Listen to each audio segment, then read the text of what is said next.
رب اشرح لي صدري ويسر لي امري واحلل عقدة من لساني يفقهوا قولي اللهم الهمنا رشدنا واعذنا من شرور انفسنا اللهم ارنا الحق حقا وارزقنا اتباعه وارنا الباطل باطلا وارزقنا اجتنابه اللهم وفقنا لما تحب وترضى آمین یا رب العالمین۔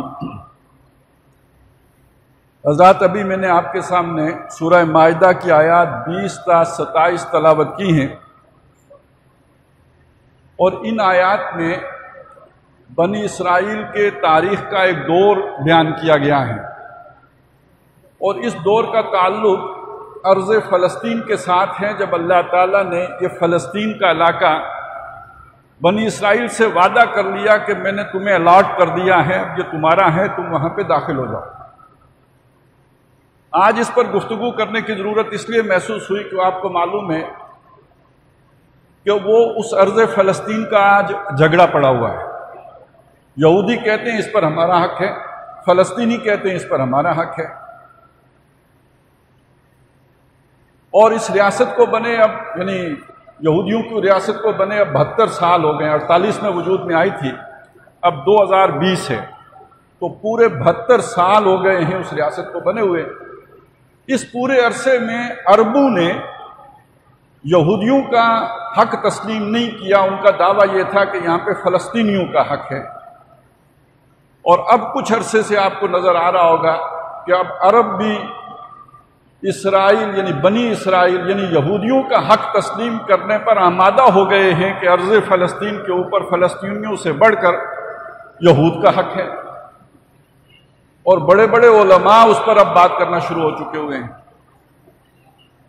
ہمارے کچھ ایسے دانشور کہ جنہیں دین سے اتنا گہرا شغف نہیں ہے، وہ بھی یہ بات کہتے ہیں کہ ہمارے لیے اگر مکہ جو ہے وہ مقدس جگہ ہے، تو یہودیوں کے لیے اسی طرح بیت المقدس مقدس ہے، تو ہمیں اگر مکہ کوئی قبضہ اس پر کسی کا حق نہیں ہے قبضہ کرنے کا، تو یہودیوں کے اس عبادت گاہ پر ہمیں قبضہ کرنے کا حق کہاں سے حاصل ہو گیا ہے؟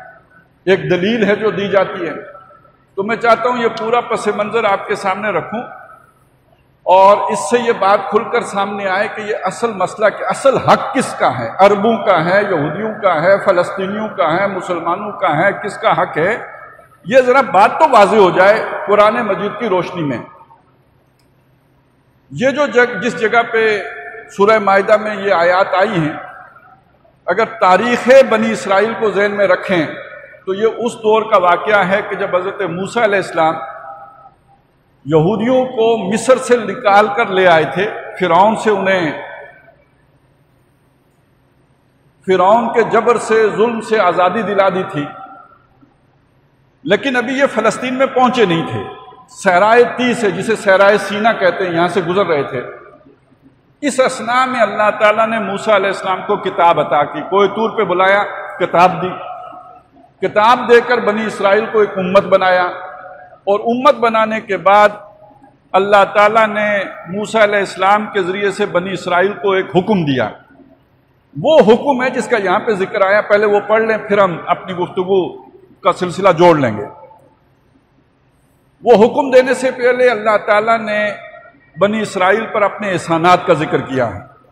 فرمایا وَإِذْ قَالَ مُوسَىٰ لِقَوْمِهِ، یاد کرو جب موسیٰ علیہ السلام نے اپنی قوم سے کہا، اور قوم سے مراد بنی اسرائیل ہے، یہودی جنہیں آج ہم کہتے ہیں، یا قوم، اے میری قوم، اذکروا نعمت اللہ علیکم، اللہ کی جو نعمت تمہارے اوپر ہوئی ہے اسے یاد کرو، یعنی اس کا شکر ادا کرو، اسے یاد کرو۔ اذ جعل فیکم انبیاء، جب اللہ تعالیٰ نے تم میں بہت سے نبی بنائے، وجعلکم ملوکا، تم میں بادشاہ بنائے، وآتاکم ما لم یؤت احدا من العالمین، اور تمہیں وہ کچھ عطا کیا جو جہان میں کسی اور کو نہیں دیا تھا، جسے سورہ بقرہ میں کہا انی فضلتکم علی العالمین، تو سارے جہان والوں پر فضیلت دی، یعنی بہت سے انعامات دیے، بہت سے اکرامات کیے، تمہیں دنیا کی نعمتیں بھی دیں اور ہدایت کی نعمت بھی عطا فرمائی۔ اب یہ نعمتوں کا ذکر کرنے کے بعد اللہ تعالیٰ کا وہ حکم حضرت موسیٰ ان کو سنا رہے، فرمایا یا قومی، اے میری قوم، ادخلوا الارض، داخل ہو جاؤ زمین میں، المقدسۃ التی، وہ زمین کہ جس کو اللہ تعالیٰ نے مقدس بنایا ہے، کتب اللہ لکم، اور اللہ نے وہ تمہیں لکھ دی ہے، تمہارے لیے لکھ دی ہے، تمہیں لکھ دی ہے، یعنی تمہیں الاٹ کر دی ہے. جیسے وہ ہوتا ہے نا انتقال لکھ دینا، کوئی رجسٹری جیسے لکھ کے کسی کو دے دی، اب تمہاری ہو گئی ہے، جاؤ وہ ارض فلسطین اب تمہاری ہے، اللہ نے تمہیں لکھ دی ہے، تم اس میں داخل ہو جاؤ. وَلَا تَرْتَدُّوا عَلَىٰ أَدْبَارِكُمْ، اور ارتداد نہ کر جانا، مرتد نہ ہو جانا، پلٹ نہ جانا. آج کل ایک جملہ بہت استعمال ہوتا ہے، یو ٹرن لینا، اپنی ایڑیوں پر گھوم نہ جانا، اللہ کے اس حکم سے انحراف نہ کرنا، پھر نہ جانا اللہ کے اس حکم سے، اب داخل ہو جاؤ. اب یہ داخلہ ایسا نہیں تھا جیسے میں اور آپ مسجد میں داخل ہوئے ہیں، اس داخلے کا مطلب تھا حملہ آور ہو جانا، کیونکہ وہاں پر پہلے کچھ لوگ رہتے ہیں، وہ جگہ خالی نہیں پڑی، جو پلاٹ اللہ نے الاٹ کیا ہے وہ خالی نہیں پڑا، اس پر کسی کا قبضہ ہے، تو قبضہ چھڑاؤ، لڑو، اللہ کی راہ میں نکلو، اور اللہ نے وہ زمین تمہیں لکھ دی ہے، یعنی جیتو گے تم، فتح تمہیں ہوگی، تو داخل ہو جاؤ اس میں. وَلَا تَرْتَدُّوا عَلَىٰ أَدْبَارِكُمْ، اللہ کے اس حکم سے منحرف نہ ہونا. فَتَنْقَلِبُوا خَاسِرِينَ، اگر تم نے اللہ کے حکم کو پیٹھ دکھائی تو نقصان اٹھانے والے ہو جاؤ گے، پھر خسارے میں پڑ جاؤ گے. یہ جو اللہ نے نعمتیں دی ہیں یہ چھن جائیں گی. قالو، انہوں نے کہا. اب یہ سنیے، یہ کون کہہ رہا ہے؟ یہ فلسطینی نہیں کہہ رہے، یہ عرب نہیں کہہ رہے، یہ یہودی کہہ رہے ہیں. کس کو کہہ رہے ہیں؟ موسیٰ علیہ السلام کو کہہ رہے ہیں. اچھا، بیان کون کر رہا ہے؟ اللہ کر رہا ہے.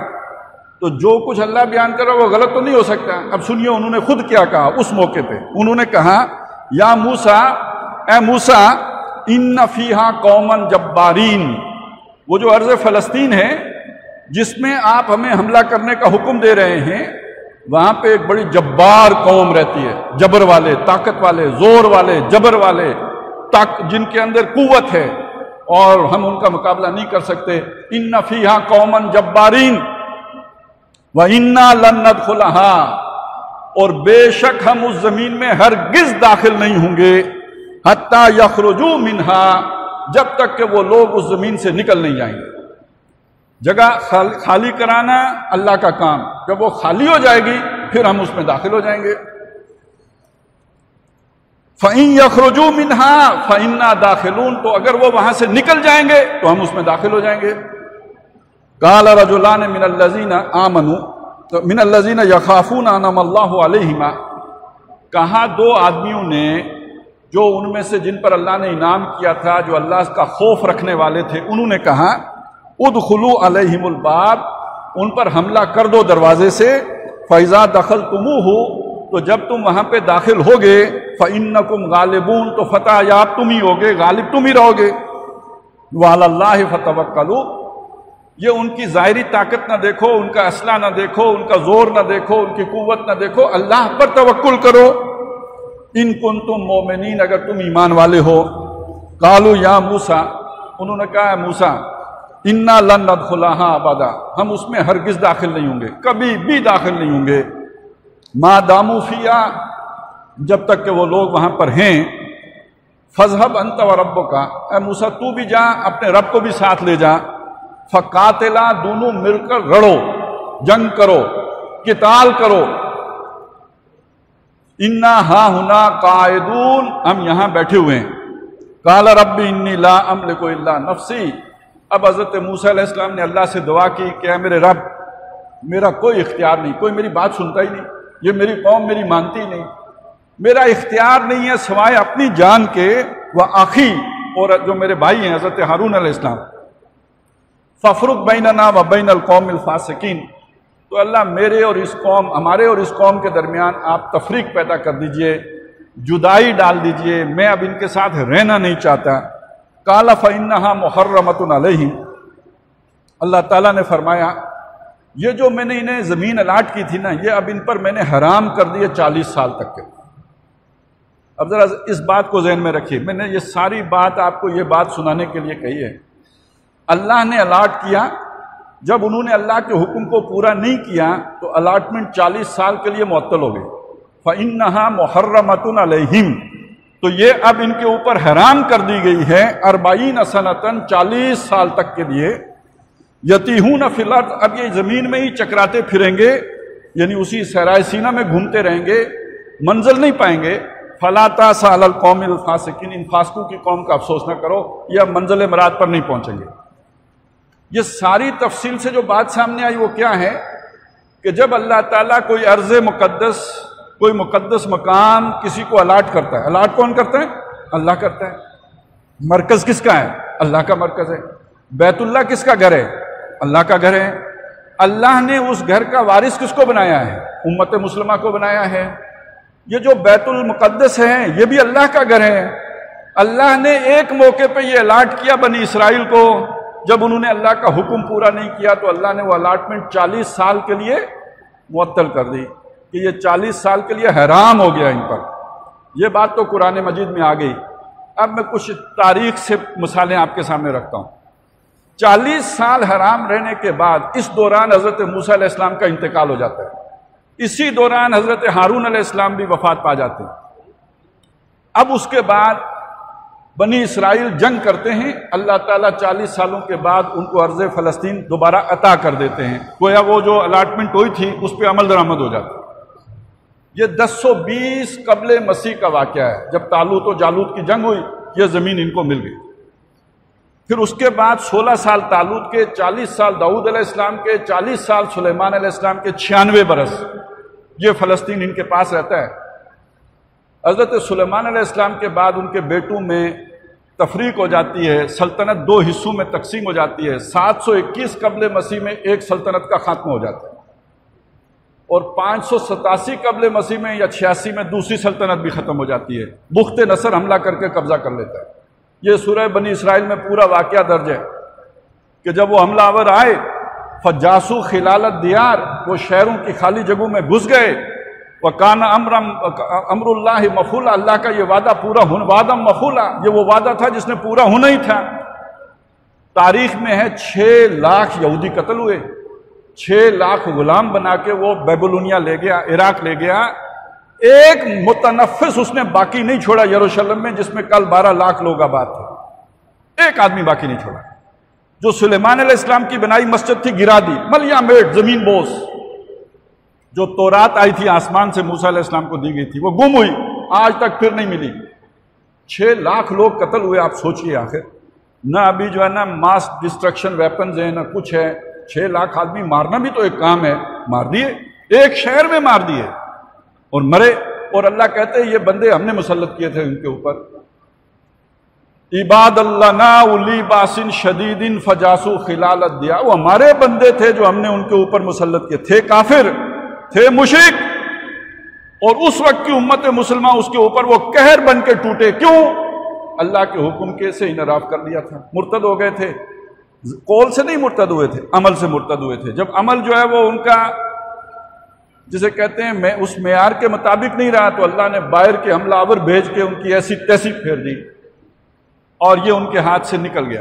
دوبارہ ان کی سلطنت جو بڑی سلطنت قائم ہوئی ہے وہ 198 قبل مسیح میں قائم ہوئی، اور وہ 63 قبل مسیح تک رہی ہے۔ اس کے بعد پھر رومیوں نے حملہ کیا، پومپے آئے، اس نے آ کے تو قبضہ کیا یہاں پہ۔ یہ تو بہت پرانی بات بھی نہیں ہے، آج سے یوں سمجھیے کہ کوئی 2100 سال پہلے کی بات ہے۔ اس نے آ کے حملہ کر کے اس سارے علاقے کے اوپر پھر قبضہ کر لیا۔ یہ ہو گئے غلام، گورنر آ کے روم کا بیٹھ گیا۔ جب حضرت مسیح علیہ السلام کی بعثت ہوئی ہے تو یہودی آزاد نہیں تھے، فلسطین کے اوپر قبضہ کس کا تھا؟ رومیوں کا تھا، جو مشرک تھے اس وقت تک۔ وہ ابھی عیسائی نہیں، عیسیٰ علیہ السلام تو اب آ رہے ہیں تو عیسائی کدھر ہوں گے؟ وہ سارے مشرک تھے۔ اس کے 300 سال بعد وہ عیسائی ہوئے ہیں، اور یہاں پہ یہودی ان کے زیر تسلط رہتے ہیں۔ بہرحال حضرت مسیح علیہ السلام کا یہودیوں نے انکار، اللہ کے رسول کا انکار کر دیا۔ ہیں اللہ والے، ہیں اللہ کی کتاب کے وارث، قبضے میں ہیں مشرکوں کے، اللہ کے رسول کو ماننے کے لیے تیار نہیں، ان کا انکار کر دیا۔ نہ صرف انکار کر دیا، اپنے بس پڑتے انہیں سولی بھی چڑھا دیا۔ وہ تو اللہ نے زندہ آسمان پر اٹھا دیا، یہودیوں نے کسر تو کوئی نہیں چھوڑی تھی اپنی طرف سے۔ اب کیا ہوا؟ ایک طرف اللہ کے رسول کو اپنے تائیں تو پھانسی دے دی، دوسری طرف جہاد فی سبیل اللہ کے لیے نام نکل کھڑے ہوئے رومیوں کے خلاف۔ ہم اپنا علاقہ رومیوں سے آزاد کرائیں گے، بغاوت کر دی۔ اور جب بغاوت کی تو اب بڑا حملہ ہوا، ٹائٹس جرنیل نے حملہ کیا، تو 6 مہینے تک جنگ ہوئی، 11-12 لاکھ یہودی قتل ہوئے۔ ایک دن جس دن یروشلم میں اس کی فوجیں داخل ہوئیں، 1,33,000 یہودی اس نے قتل کیے۔ اور یہ واقعہ ہے 70 عیسوی کا۔ آج 1920 ہے تو 1950 سال پہلے کا واقعہ ہے، یہ 2020 ہے تو 1950 سال پہلے کا واقعہ ہے، جب یروشلم پر رومیوں کا قبضہ ہوا۔ جب قرآن نازل ہو رہا تھا تو وہاں پر یہودی آباد نہیں تھے، وہاں پہ رومی آباد تھے، وہ عیسائی ہو چکے تھے، فرق صرف اتنا ہے، اب وہ عیسائیوں کے قبضے میں تھے۔ مسلمانوں نے لیا ہے تو یہودیوں سے نہیں لیا، عیسائیوں سے لیا ہے، اور عیسائیوں سے لیا ہے تو ایک معاہدے کے تحت لیا ہے۔ حملہ تو مسلمانوں نے کیا، محاصرہ بھی کر لیا، لیکن انہوں نے شہر کی چابیاں ایک معاہدے کے تحت، پرامن معاہدے کے تحت منتقل کی، حضرت عمر رضی اللہ تعالیٰ عنہ کو دی۔ وہ واقعہ آپ کو سارا یاد ہوگا۔ اس معاہدے میں انہوں نے لکھایا تھا کہ یہاں پہ یہودی آباد نہیں ہو سکتے، یہ عیسائیوں کی شرط تھی، اس فلسطین کی زمین کے اوپر یہودی آباد نہیں ہو سکتے، یہ عیسائی کہتے تھے۔ حضرت عمر، بلکہ وہ تو کہتے تھے آ ہی نہیں سکتے، تو حضرت عمر رضی اللہ تعالیٰ عنہ نے ان سے یہ شرط منوائی تھی کہ کم از کم انہیں زیارت کرنے کی اجازت ہونی چاہیے، وہ آئیں یہاں پہ اپنا یہ جو بھی ان کے بھی یہاں پہ مقدسات ہیں ان کی زیارت کر سکیں۔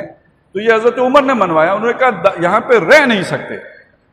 سن 70 عیسوی میں وہ دنیا سے وہاں سے نکلے ہیں، دنیا میں پھیلے ہیں۔ یہ جو کہتے ہیں نا ڈایاسپورا کا دور ہے، کوئی جو ہے وہ یورپ میں بیٹھا ہے، تو کوئی ایران میں ہے، تو کوئی افغانستان میں ہے، تو کوئی انڈیا میں، کوئی روس میں، کوئی کہیں کہیں دنیا میں جہاں سینگ سمائے، افریقہ میں ادھر چلے گئے۔ تو نکالے کس نے تھے؟ مسلمانوں نے نہیں نکالے تھے، رومیوں نے نکالے تھے، اور تتر بتر کر دیے تھے، ڈایاسپورا ہے ان کا۔ اب 1917 میں جا کے دوبارہ وہاں پہ آباد ہونا شروع ہوئے۔ ذرا ذہن میں دوڑائیے اس بات کو، ایک قوم ہے 70 عیسوی میں ایک علاقے سے نکالی گئی ہے، 70 عیسوی میں، اور واپس وہاں پہ اسے جانے کی توفیق ہو رہی ہے 1917 میں، کوئی 1850 سال کے بعد۔ اس علاقے پر اس کا قبضہ ہی نہیں رہا۔ اب آپ سوچئے، جو آج وہ کھڑے ہو کے دعویٰ کر رہے ہیں کہ وہاں ہمارا حق ہے، پہلی بات کہ دنیا کے اصولوں کے اعتبار سے دیکھیے کہ ایک قوم ایک علاقے سے 1850 سال بے دخل ہوئی ہو، رہی ہو، پھر اس کا حق ہو جائے، تو کل تو پھر سکھ آ کے بھی کہیں گے کہ پنجاب پر ہمارا حق ہے۔ کیا خیال ہے؟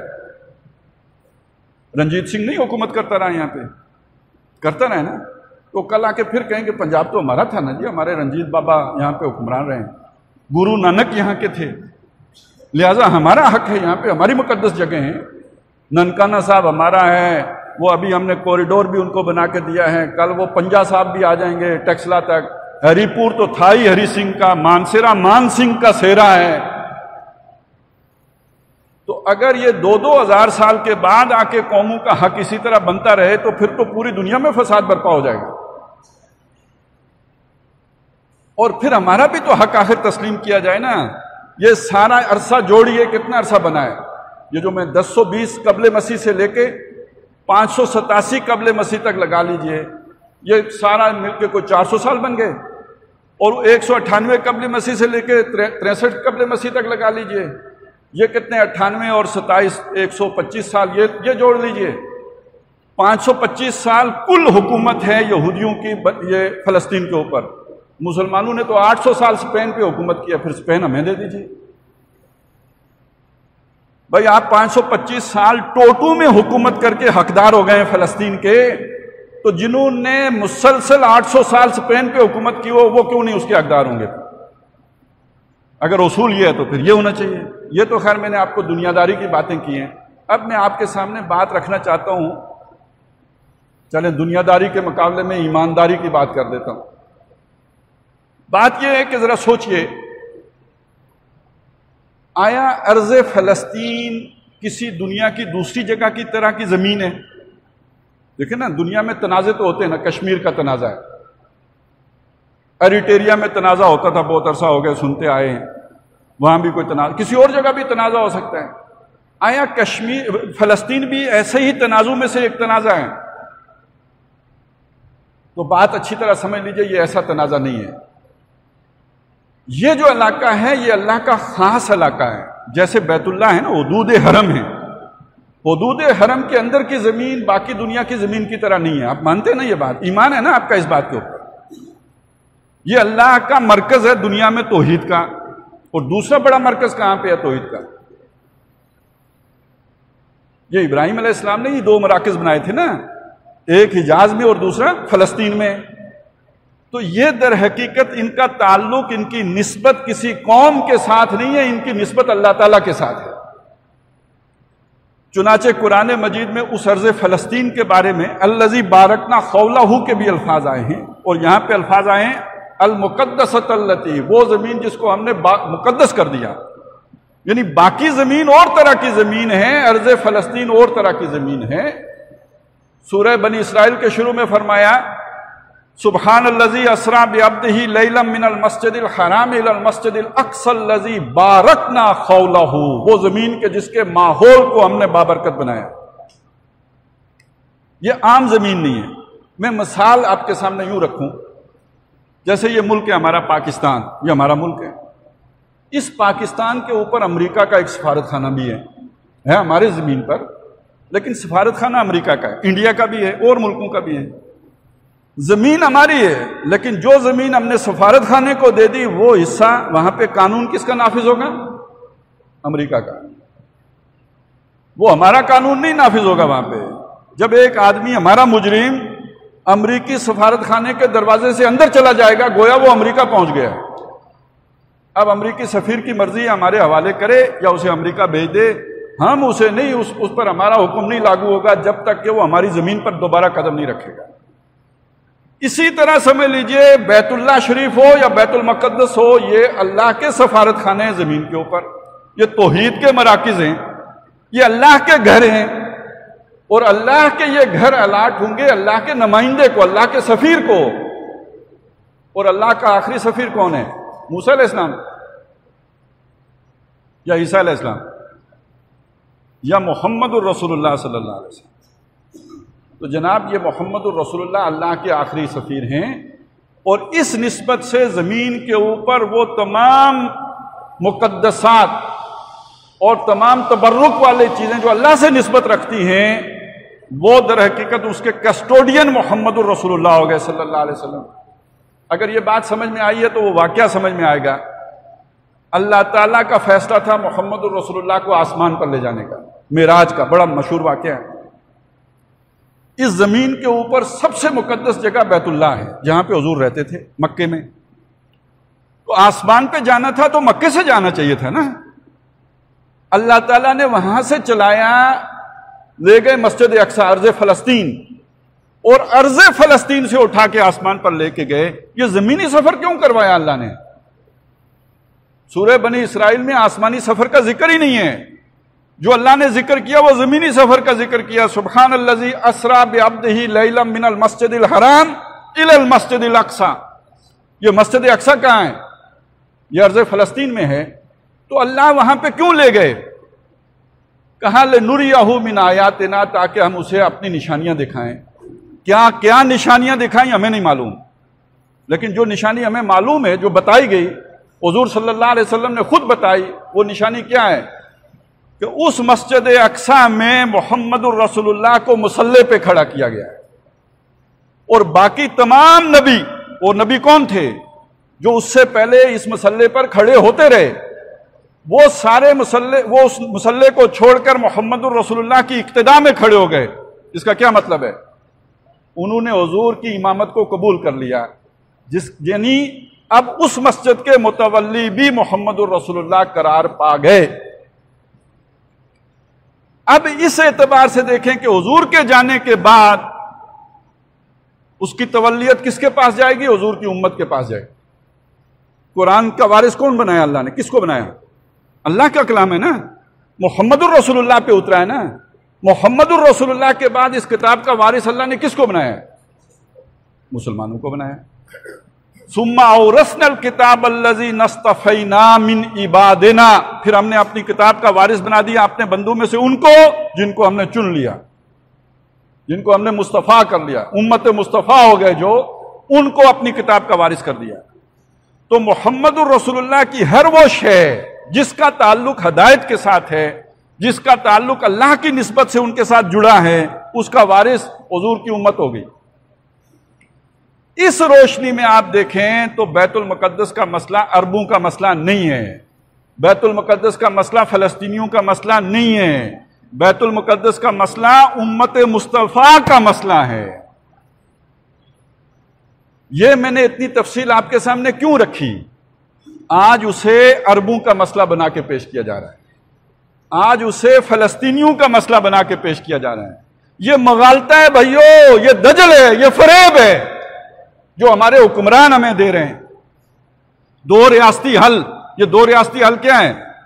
اگر یہودی فلسطینیوں کی آزاد ریاست کو تسلیم کر لیں، ہم یہودیوں کی ریاست کو تسلیم کر لیں گے، یعنی بیت المقدس پر ان کا قبضہ تسلیم کر لیں گے۔ یہ دو ریاستی حل ہو گیا نا۔ بیت المقدس پر حق امت مسلمہ کا، میں آپ ہمارے سارے مولوی جمع ہو کر یہ حق یہودیوں کو تفویض نہیں کر سکتے، نہ مفتی اعظم کر سکتے ہیں، نہ امام کعبہ کر سکتے ہیں، نہ کوئی حکمران کر سکتا ہے۔ یہ اس امت کی وراثت ہے، اس لیے کہ یہ اللہ کے دین سے اس کا تعلق ہے، اس کی نسبت اللہ کے ساتھ ہے، اس کو ہم نہیں کر سکتے۔ اس کا مطلب کیا ہے؟ اگر ہمارے عرب حکمران یہودیوں کے ساتھ مل جائیں، ان کے ساتھ اطاعت کر لیں، تب بھی کسی بااصول مسلمان کے لیے یہ ہرگز جائز نہیں ہے کہ وہ یہودیوں کا یہ حق تسلیم کر لے۔ ہم چھڑا نہیں سکتے، قبضے ان کے میں ہے۔ یہ دو باتیں علیحدہ ہیں۔ کسی نے آپ کے پلاٹ کے اوپر قبضہ کر لیا ہے، بڑا بدماش، آپ نہیں چھڑا سکتے اس سے۔ تسلیم کر لینا اس کا قبضہ ایک دوسری بات ہے، چھڑا لینا ایک علیحدہ بات ہے۔ کم از کم دل سے تسلیم تو نہ کریں نا، اتنی بے غیرتی پہ تو بندہ نہ اتر آئے کہ ٹھیک ہے جی آپ نے قبضہ کر لیا تو آپ ہی کا ہوا۔ ایک جسے کہتے ہیں کم از کم اندر کوئی تھوڑا بہت احتجاج ہو، کوئی غیرت ایمانی ہو، جسے کہا گیا نا کہ آپ نے کوئی برائی دیکھی تو کم ترین درجہ یہ ہے کہ دل میں اسے برا جانے، یہ کم ترین درجہ ہے۔ تو اگر یہودیوں نے قبضہ کر لیا تو اسے تسلیم کرنے کا مطلب یہ ہے کہ میں دل سے راضی ہو گیا ہوں، آپ کا قبضہ مجھے تسلیم ہے۔ یہ تو پھر ایمان آخری درجے سے بھی ختم ہو گیا۔ وَلَيْسَ وَرَاءَ ذَلِكَ مِنَ الْإِيمَانِ حَبَّةُ خَرْدَلٍ، پھر تو اب رائی کے دانے کے برابر بھی باقی نہیں رہا۔ تو یہ بات سمجھ لیجئے، یہ اپنی لوگوں کو بھی سمجھانے کی ضرورت ہے۔ سعودی عرب تسلیم کرتا ہے تو کرے، شام کرتا ہے تو کرے، عرب امارات کرتے ہیں تو کریں۔ یہ ملک جو بنا اسلام کے نام پر ہے، اس ملک کے حکمرانوں کو فلسطین کو تسلیم نہیں کرنا چاہیے، اور خاص طور پر فلسطین کو پر قبضہ یہودیوں کا تسلیم نہیں کرنا چاہیے۔ اچھا، اس میں ایک بات اور بھی ہے، ملکوں کی پالیسیاں بنتی ہیں، ان کی ایک ظاہر ہے جب وہ وجود میں آتے ہیں تو جو ان کے بانی ہوتے ہیں، ان کے کچھ رہنما اصول ہوتے ہیں جو دیے ہوئے ہوتے ہیں۔ ہمارا ملک سب مانتے ہیں محمد علی جناح، جن کو ہم قائد اعظم کہتے ہیں، انہوں نے ملک بنایا۔ ان سے پوچھا گیا، کیونکہ 1948 میں بنا لیے تھے نا یہودیوں نے اپنی ریاست، تو ان سے پوچھا گیا کہ آپ یہودیوں کو تسلیم کریں گے، ان کی ریاست تسلیم کریں گے یہاں پہ؟ تو ان کا جواب پتہ ہے کیا تھا؟ انہوں نے کہا کہ ارض فلسطین کے اوپر یہودیوں کا جو قبضہ ہوا ہے یہ مغرب کی ناجائز اولاد ہے، illegitimate child of west ہے یہ اسرائیل۔ تو ناجائز بچے کو کوئی باپ کبھی تسلیم کرتا ہے؟ ہاں، داووس ہو جائے، دیوس کہتے ہیں، ویسے حدیث میں اسے دیوس کہا گیا، ہم عام طور پہ داووس کہہ دیتے ہیں اس کو، کہ بندہ بے غیرت ہو جائے، بیوی کی جو بھی بے شرمیاں ہیں ان کو گوارا کر لے، تو پھر تو ناجائز بچہ بھی تسلیم کر لے گا۔ لیکن یہ کہ کوئی غیرت مند باپ کبھی کسی اور کے بچے کو اپنا بچے کے طور پہ تسلیم نہیں کرے گا، تو جو مغرب کا ناجائز بچہ ہے اس کو ہم کیسے تسلیم کر لیں؟ اس سے اگلی بات بھی آپ کو سناؤں، قائد اعظم فوت ہو گئے، لیاقت علی خان وزیر اعظم بنے۔ جیسے ہمارے دورے ہوتے ہیں ان کا بھی دورہ ہوا، بڑا مشہور و معروف دورہ ہوا تھا ان کا امریکہ کا۔ جب وہاں ان کا دورہ ہوا تو جو وہاں کی یہودی کمیونٹی ہے، بڑے بڑے سرمایہ دار، انہوں نے ان کو دعوت دی، آپ ہمارے عشائیے میں شرکت فرمائیں۔ وہاں پہ سپاس نامے پیش کیے گئے، ان کی حمد کے ترانے الاپے گئے، اور اس کے بعد ان کے سامنے جو فرمائش رکھی گئی وہ یہ تھی کہ اگر آپ اسرائیل کو تسلیم کر لیں تو ہم پاکستان کو سونے چاندی میں تول دیں گے، ہم آپ پر ہر نعمت نچھاور کریں گے صرف آپ اگر اسے تسلیم کر لیتے۔ ایک جملہ کہا لیاقت علی خان نے، ایک جملہ، وہ ایک جملہ کسی آدمی کی آخرت میں نجات پانے کے لیے کافی ہو سکتا ہے۔ Gentleman, our souls are not for sale۔ Allah تعالیٰ یہ غیرت ہر شخص کو عطا کرے۔ میرا ضمیر، میری روح بکاؤ مال نہیں ہے۔ آپ مجھے سونے چاندی میں خرید رہے ہو؟ یہ ہمارے وہ ہیں کہ جنہیں ہم کہتے ہیں فاؤنڈر آف پاکستان۔ میں نے آپ کو اللہ رسول کی بات سنا دی، میں نے آپ کو بتا دیا تاریخ کے حوالے کے طور پر اگر آپ عقل و منطق کی بات کرتے ہو تو پھر فلسطین اگر آپ لینا چاہتے ہو اس لیے کہ 500 سال آپ نے حکومت کیے ہیں تو 800 سال ہم نے اسپین پہ حکومت کیا، وہ ہمیں دے دو۔ اگر یہ نہیں تو پھر میں نے آپ کو قرآن کی بات رکھی ہے، یہ الاٹڈ بائی گاڈ ہے امت مسلمہ کو، اس پر کسی اور کا حق ہی نہیں، کیونکہ اللہ کی تمام جو بھی زمین کے اوپر وراثت ہے اس کی حقدار امت مسلمہ ہے۔ وہ اب معزول ہو چکے، راندہ درگاہ ہو چکے، ملعون ہو چکے، لعنتی ہو چکے، تو توحید کے مرکز کے متولی کیسے ہو سکتے ہیں؟ تیسری بات میں نے آپ کے سامنے یہ رکھ دی کہ ہمارے جو پاکستان بنانے والے ہیں ان کا اس معاملے میں کیا نقطہ نظر ہے۔ آج ہم ایٹمی طاقت ہو گئے ہیں، ایٹمی طاقت۔ اس کے بعد اگر ہم اس طرح سجدے میں گر جائیں کہ اسرائیل کو تسلیم کر لیں تو پھر یہ ایٹم بم ہماری طاقت ہے یا ہماری کمزوری ہے؟ پھر کیا ہم نے ترقی کی ہے؟ پھر کیا ہم نے قوت پکڑی ہے اگر ہم ضمیر بیچنے پہ مجبور ہو جاتے ہیں؟ تو اس حوالے سے جو بات دیکھنے کی ہے، وہ سمجھنے کی ہے، وہ یہ ہے کہ یہ ارض فلسطین کا معاملہ کوئی مسئلہ کشمیر نہیں ہے کہ آپ سیٹل کر لیں اپنے جو بھی مختلف آپشنز کے تحت۔ اس کا تعلق ہماری روحانیات کے ساتھ ہے، اس کا تعلق اسلام اور ایمانیات کے ساتھ ہے، اور یہ تسلیم کرنے کا مطلب کیا ہے؟ دیکھیں، عرب اپنے عرب نیشنلزم کی بنیاد پر بھی سروائیو کر سکتے ہیں، جو ترکوں کے ساتھ بھی ہو سکتا ہے، یہ ایرانیوں کے ساتھ بھی ہو سکتا ہے۔ بھائی ہمارا تو بیج ہی لا الہ الا اللہ ہے۔ پاکستان کا مطلب کیا؟ لا الہ الا اللہ۔ اور میں یہی کہہ رہا ہوں باقی سب مان لیں تب بھی ہمارا ماننا نہیں بنتا۔ ہم کریں گے تو ہم اپنی جڑ کاٹ دیں گے، اپنی بنیاد اکھاڑ دیں گے۔ بدقسمتی سے ہمارے حکمرانوں کے سامنے سے یہ سارا پس منظر اوجل ہے، وہ اسے بالکل زمینی حقائق کی روشنی میں دیکھتے ہیں۔ نہ صرف حکمرانوں کے سامنے سے اوجل ہے بلکہ جو بھی ہمارے پالیسی میکنگ جو بھی مقتدرہ ہے اس کی نگاہوں سے بھی اوجل ہے، ہماری جو رائے عامہ ہیں، عوام ہیں، ان کی نگاہوں سے بھی اوجل ہے۔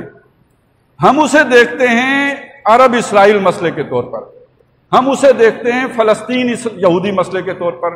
یہ یہودی فلسطین مسئلہ نہیں ہے، مجھے اس اعتبار سے اس سے کوئی غرض نہیں ہے، عرب اسرائیل مسئلے کے اعتبار سے بھی میری کوئی غرض نہیں ہے۔ میں تو آپ کو ایمان اور اسلام کے اعتبار سے بات آپ کے سامنے رکھنا چاہتا ہوں۔ ایک ایمان کی رمق رکھنے والے مسلمان کے لیے جائز نہیں ہے کہ وہ فلسطین کے اوپر اسرائیل کے قبضے کو تسلیم کر دے۔ اب آئیں آگے، تسلیم ایک طرف یہ مسئلہ کھڑا ہے، دوسری طرف ذرا اپنے ارد گرد تو دیکھیں ہم کہاں کھڑے ہیں، ہمارے اس وقت حالات کیا ہیں۔ جب سے پاکستان بنا ہے عربوں سے ہمارے بہت اچھے تعلقات ہیں، اس سے پہلے ہندوستانیوں نے عربوں کو سپورٹ بھی بہت کیا ہے۔ جب عربوں کے پاس تیل نہیں تھا تو یہ مسلمانان ہند تھے جو عربوں کو بہت حد تک سپورٹ کرتے تھے، مالی مدد بھی دیتے تھے۔ لیکن جب عربوں کے پاس تیل آیا تو انہوں نے بھی جوابی شکر ادا کرنے میں کوئی کسر نہیں اٹھا رکھی، وہ ہمارے بھی بہت انہوں نے مدد امداد کرتے رہے، اور خاص طور پہ پاکستان کی تو بہت بڑھ چڑھ کر کرتے رہے۔ آج اس سعودی عرب کے ساتھ ہمارے تعلقات کشیدہ ہو چکے۔ پہلے انہوں نے ہمیں جہاز سے اتارا، جب امریکہ گئے ہوئے تھے جہاز سے اتار دیا۔ اس کے بعد انہوں نے اور کچھ اشارے دیے تعلقات کی خرابی کے کہ آؤ بھائی ہمیں منوا لو، تو ہم نے نہیں منوایا۔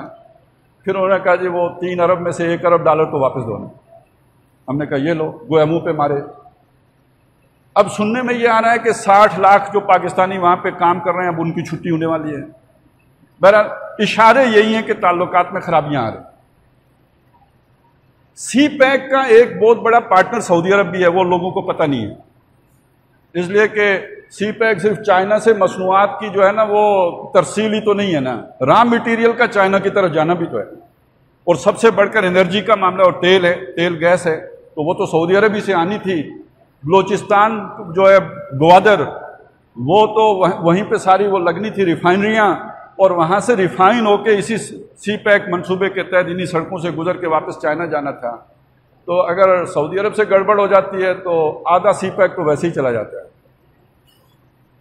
دوسری طرف چائنا ہے، وہاں بھی آج کل کچھ کھٹ پٹ سنا ہے کہ شروع ہو چکی ہوئی ہے۔ اب یہ دو دوست تھے ہمارے، جو ہم سمجھتے تھے، صحیح سمجھتے تھے یا غلط سمجھتے تھے، لیکن یہ کہ اگر انڈیا کے ساتھ ہمارا کوئی کلیش جب بھی ہوا تو یہ ہمارا سہارا بنے گا۔ یہ سہارا، میں تو خیر چھوٹا تھا اس وقت، لیکن یہ کہ بہت اچھی طرح میرے کان پک گئے تھے۔ 7واں بحری بیڑا امریکہ کا آیا کرتا تھا 71 کی جنگ میں، وہ آیا نہیں۔ دوسری بات ہم نے سنی تھی کہ اگر انڈیا نے مشرقی پاکستان پر حملہ کیا تو چائنا انڈیا پر حملہ کر، اس نے کیا نہیں۔ تو ہماری دفاعی پالیسی ہمیشہ 7واں بحری بیڑا اور چائنا کا حملہ، اس کے ساتھ جو ہے وہ بنی ہوئی ہوتی تھی۔ اب بھی ہمارا آسرا یہی ہے کہ کشمیر ہم کو اور کچھ نہیں تو چائنا آزاد کرا کے دے دے گا۔ اس نے کچھ کھٹپٹ شروع بھی کی تھی، ہم اور بھی وہ ہو گئے تھے، لیکن خود ہمارا چائنا کے ساتھ اب کھٹپٹ شروع ہو گئی۔ اندرون ملک کے صورتحال، یعنی ہمارے بیرونی دوست تو یہی دو ہو سکتے تھے۔ امریکہ تو خیر ہے ہی بے وفا دوست، ہوئے تم دوست جس کے دشمن اس کا آسماں کیوں ہو۔ تو ان کی حالت تو یہ ہے۔ باقی انڈیا ہے، انڈیا کو تو جب موقع ملا، ذرا سی اس نے ہماری کمزوری دیکھی، وہ اس سے فائدہ نہ اٹھائے تو بڑا بیکار بے وقوف احمق دشمن ہے۔ وہ تو موقع کی تلاش میں، اس کی دشمنی تو اعلانی ہے، وہ کوئی چھپی نہیں ہے۔ ایران وغیرہ کا بھی آپ کو پتہ ہی ہے جو بھی حالات ہیں، وہ تو خود بلوچستان پہ نظریں گاڑے بیٹھا ہوا ہے۔ وہ تو بلوچستان، اس کی مانگ ہے کہ یہ تو میرا حصہ ہے۔ امریکہ کی پالیسی یہ ہے کہ پاکستان کے 4 حصے کر دو، بلوچستان جاتا ہے جائے یا آزاد بن جائے، گریٹر بلوچستان بنا دو، ایران سے بھی لو پاکستان سے بھی لو، گریٹر بلوچستان بنا لو، ایک گریٹر پختونستان بنا دو، ادھر جو پختون اس طرف کے ہیں افغانستان کے ان کو بھی لے لو، پشتو بولنے والے، ازبک اور دوسرے ان کو چھوڑ دو، پشتو بولنے والے لے لو، ادھر پاکستان والے بھی لے لو، ایک آزاد پختونستان گریٹر پختونستان بنا دو۔ یہ پنجاب، انڈیا کا پنجاب کشمیر ملا کے گریٹر پنجاب بنا دو، رنجیت سنگھ کی کیا جو ہے وہ سلطنت، اس کا یہ کر دو، اور لیکن ہو سیکولر۔ تو وہ تو پاکستان کے 4 ٹوٹے کرنے کے چکر میں، امریکہ جو ہمارا دوست ہے وہ 4 ٹوٹے کرنا چاہتا ہے، انڈیا ویسے ہی ختم کرنا چاہتا ہے، ایران ہمارے وہ نظریاتی طور پر بھی اتنا قریب نہیں ہے، سعودی عرب ناراض ہو چکا ہے، اور چین جو ہے ناراضگی کے پروسیس میں اس صورتحال سے دوچار ہو چکا ہے۔ اندرونی حالات کیا ہیں؟ گورننس کا جو حال ہے وہ آپ کے سامنے، پہلے بھی کوئی اتنی نہیں تھی، لیکن یہ کہ اب تو پہلے بھی نہیں تھی، اپنی کوئی ایسی آبرو پر رات بھر کی منتوں نے کھو دی رہی صحیح، اب یہ اس میں تو یہ صورتحال بن چکی ہے، اور آپس میں نہ کوئی اتحاد ہے، نہ کوئی نیشنل ایجنڈا ہے، نہ کوئی ملک کی کسی کو فکر ہے، نہ چنتا ہے، یہ صورتحال ہے۔ اور دسترس سے تیری ایک حالی بچا ہوا تھا، تمام اداروں میں ایک ادارہ بچا تھا، اب اس پر تابڑ توڑ حملے دائیں بائیں سے شروع ہیں، اور خامخواہ کوئی جھوٹے پروپیگنڈے نہیں ہیں، یہ اپنے ہی کمالات ہیں جو اب ظاہر ہو رہے ہیں، سچی باتیں ہیں جو سامنے آ رہی ہیں، لیکن ایک پلاننگ کے تحت رہی ہے۔ یہ نہیں ہے کہ نواز شریف نے کرپشن نہیں کی تھی، لیکن وہ کرپشن کے کیس کھلے کسی منصوبے کے تحت تھے، اور یہ بھی نہیں مطلب کہ آج جن کے کیس کھل رہے ہیں انہوں نے کچھ نہیں کیا، معصوم ہیں، انہوں نے بھی کچھ کیا، لیکن وہ کھل اس لیے رہے ہیں کہ ایک ایجنڈا ہے پیچھے، کہ اب اس آخری جو بچا کھچا ادارہ ہے اس کو بھی ڈی مورلائز کر دو، اس کی کریڈیبلٹی بھی ختم کر دو، لوگوں کے دلوں سے اس کی عزت احترام بھی ختم کر دو، تو پھر جوڑ کے رکھنے والی شے پیچھے کیا رہ جائے گی؟ بیرونی حالات آپ کے سامنے رکھ دی، اندرونی رکھ دی ہے۔ اوپر سے ہم نے اسرائیل کو تسلیم کر کے اللہ کی نافرمانی کے اوپر بھی مہر تصدیق ثبت کر لی، سود کھا لیا، بے حیائی پھیلا لی، مظلوموں کے ساتھ ظلم کی انتہا کر لی، سڑک پہ چلتی عورتیں بھی ریپ کرنے سے نہیں باز ہم رہے، سب کر لیا، اوپر سے اسرائیل کو بھی تسلیم کر لیا۔ مجھے بتائیں پھر اللہ کی مدد کدھر سے آئے گی اور کیسے بچیں گے ہم؟ اور یہاں کھڑے ہو جائیں تو شاید ہمارا ریورسل شروع ہو جائے. شاید اللہ جب آپ ایک اچھا کام کرتے ہیں اللہ دوسرے اچھے کام کی توفیق دے دیتا ہے. لَإِن شَكَرْتُمْ لَأَزِيدَنَّكُمْ، اگر تم شکر گزار بنو گے تو میں مزید دوں گا. اور یہ چلتے چلتے ہم دنیا کے لیے دیکھیں، اس وقت ساری دنیا مظلومیت کا شکار ہے. اور اگر آج ہم اللہ کے دین کی اصل جھلک دنیا کو دکھا دیں، ساری دنیا، ساری نو انسانی اللہ کے بندے ہیں یہ سارے، کیا گورے کیا کالے، کیا عیسائی کیا یہودی، لیکن یہ کچھ لوگ جو شرارتی لوگ ہیں ان کے شکنجے میں آئے ہوئے. وہ چند ہیں جس نے عظیم ترین نو انسانی کو اپنی اس جکڑ بندی میں جکڑ کے رکھا ہوا ہے. فرنگ کی رگیں جہاں پنجہ یہود میں ہے. اس کے لیے ضروری ہے کہ ہم محمد الرسول اللہ صلی اللہ علیہ وسلم کے اس نظام حیات کو، نظام عدل اجتماعی کو، وہ جو انہوں نے اس زمانے میں ویلفیئر سٹیٹ قائم کی تھی، وہ جو رفاہ عامہ پر مبنی ایک معاشرہ تشکیل دیا تھا، وہ دکھائیں ہم لوگوں کو، وہ تصویر لوگوں کے سامنے لے کے آئیں. اس اسلام پر مر مٹنے کو ساری دنیا تیار ہے، بلکہ منتظر ہے. جیسے چڑیا پانی کی تلاش میں چونچ کھولے ہوتی ہے کہ کوئی بوند اس کے منہ میں آ جائے، اس اسلام کے لیے دنیا منہ کھول کے منتظر ہے. اور ہم نے پاکستان اس اسلام کو دکھانے کے لیے بنایا تھا. یہ قائد اعظم کا تصور اسلام، یہ علامہ اقبال کا تصور اسلام کوئی وہ تو نہیں تھا جو میرا اور آپ کا تسبیح والا اور ڈنڈے والا اور کوڑے والا اور سوٹے والا اور ہاتھ کاٹنے والا ہے. ان کا تصور اسلام یہی تھا کہ ہم دنیا کو اسلام کے اصول حریت، اخوت اور مساوات کی جھلک دکھانا چاہتے ہیں. یہ جو رحمت للعالمین آئے تھے، وہ کیا رحمت لے کے آئے تھے نو انسانی کے لیے، وہ تو دکھا دیں ایک دفعہ نو انسانی کو. پھر دیکھتے ہیں انسانی فطرت کیسے، جیسے شیرے پہ مکھیاں آتی ہیں اس طرح اس اسلام پر ٹوٹ پڑتی ہے. یہ ملک ہم نے اس لیے بنایا تھا. یہاں سے اگر شروعات کرتے ہیں تو ہو سکتا ہے کہ اللہ تعالیٰ ہمیں جس مقصد کے لیے ملک حاصل کیا تھا وہاں تک پہنچنے کی توفیق عطا فرما دیں. اور اگر یہاں بھی ہم نے یو ٹرن والا کام ہی کیا، عظیم لیڈر جو یو ٹرن لیتے ہیں وہی لیا، تو پھر خطرہ یہ ہے کہ تمہاری داستان تک نہ ہوگی داستانوں میں، کیونکہ یہ چھوٹی سی بات نہیں ہے. تو اللہ تعالیٰ ہمیں توفیق عطا فرمائے، ہم سب کو توفیق عطا فرمائے کہ ان باتوں کو سمجھے، ذرا غور کریں. یہ میری ایک تقریر سے آپ کو ساری باتیں نہیں سمجھ آئیں گی. جائیں ذرا تھوڑی سی تاریخ پڑھیں، تفاسیر کا مطالعہ کریں جو اس سے متعلق ہیں. پورا قرآن نہیں بھی پڑھ سکتے، کم از کم جو بنی اسرائیل سے متعلق ہے اس کی تفسیر تو پڑھیں نہ جا کے، اور اس عالم کی پڑھیں جو آپ کو اچھا لگتا ہے، جو آپ کا پسندیدہ ہے، جس کے آپ عقیدت مند ہیں، اس کی تفسیر پڑھ لیں. کچھ یہ چیزیں پڑھیں، کچھ مسئلہ فلسطین کو سمجھیں، کچھ اس جگہ کی اہمیت کو سمجھیں، پھر اپنی ایک رائے بنائیں، اس کے ایڈوکیٹ بنیں، پروپیگیٹر بنیں، اس کے داعی بنیں، معاشرے میں پھیلائیں. رائے عامہ بنے گی تو تب پالیسیاں بنے گی. اللہ تعالی ہمیں یہ محنت کرنے کی توفیق عطا فرمائے. اقول قولی ھذا واستغفر اللہ لی ولکم ولسائر المسلمین والمسلمات.